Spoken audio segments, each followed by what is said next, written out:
संत तुकाराम महाराज जीवन परिचय आणि संपूर्ण माहिती. संत तुकाराम महाराज जीवन परिचय. महाराष्ट्र ही संतांची भूमी म्हणून ओळखली जाते. महाराष्ट्रातील प्रमुख संतांपैकी एक संत तुकाराम महाराज होय. संत तुकाराम महाराज 17व्या शतकात महाराष्ट्रातील देहू गावातील वारकरी संप्रदायाचे मराठी संत होते. तसेच ते पंढरपूरच्या विठ्ठलाचे परमभक्त होते. ते महाराष्ट्रात लोकप्रिय असलेल्या त्यांच्या अभंग नावाच्या भक्तिपर कवितेसाठी प्रसिद्ध आहे.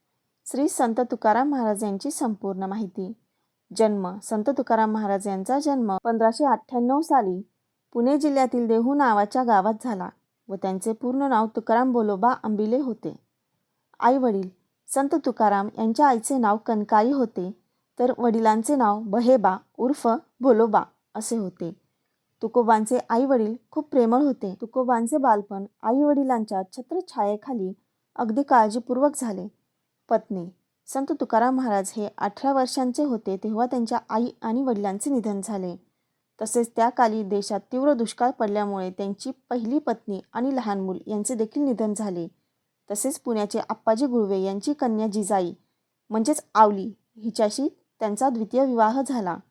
जीवन प्रवास. बाबा चैतन्य नावाच्या संताने सांसारिक गोष्टींपासून दूर राहून देवाची प्राप्ती करण्यास उत्सुक असलेल्या तुकारामांना माघ शुक्ल 10 शके 1541 रोजी स्वप्नात रामकृष्ण हरी मंत्राची शिकवण दिली. तसेच यानंतर तुकोबांनी निस्वार्थी भावनेने 17 वर्ष जगाला समानतेने उपदेश करण्यात घालवली. त्यांच्या खऱ्या त्याग आणि क्षमाशील विवेकामुळे त्यांच्या टीकाकारांनीही पश्चाताप केला आणि त्यांचे भक्त बनले. सर्वांना भागवत धर्माचा उपदेश देऊन वाईटाचे खंडन तुकोबांनी केले. तसेच त्यांनी त्यांच्या आयुष्यातील बहुतेक वर्षे भक्तिपूजा, कीर्तन आणि अभंग कविता लिहिण्यात घालवली. तुकारामांनी लिंगभेद न करता शिष्य आणि भक्तांना स्वीकारले.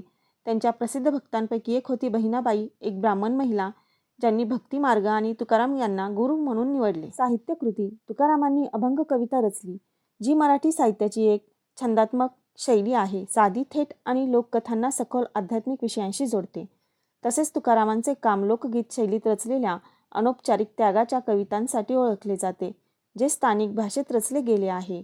त्यांनी त्यांच्या एका कवितेत तुकारामांनी स्वतःला मूर्ख, गोंधळलेला, हरवलेला, एकांतवास आवडणारा, कारण मी जगाला कंटाळलो आहे, माझ्या पूर्वजांप्रमाणेच विठ्ठलाची पूजा करतो परंतु मला त्यांच्या श्रद्धेचा आणि भक्तीचा अभाव आहे आणि माझ्यात पवित्र काहीही नाही असे स्वतःचे वर्णन केले आहे. तुकाराम गाथा. तुकाराम गाथा ही त्यांच्या कामांची मराठी भाषेतील संकलन आहे जी कदाचित 1632 ते 1650 दरम्यान रचली गेली आहे. भारतीय परंपरेनुसार त्यात सुमारे 4500 अभंगांचा समावेश आहे. प्रामाणिक मानल्या जाणाऱ्या कवितांमध्ये मानवी भावना आणि जीवनातील अनुभवांचा विस्तृत समावेश आहे. काही आत्मचरित्रात्मक आहे आणि त्यांना आध्यात्मिक संदर्भात ठेवतात. निधन. संत तुकाराम महाराजांना फाल्गुन बदी म्हणजे कृष्ण द्वादशी शके 1571 रोजी मोक्षप्राप्ती झाली. असे म्हटले जाते की तुकाराम त्यांच्या पार्थिवसह शेवटी वैकुंठाला निघून गेले. तसेच संत तुकारामांचे निधन 1650 मध्ये झाले यावर इतिहासकारांचे एकमत आहे. धन्यवाद.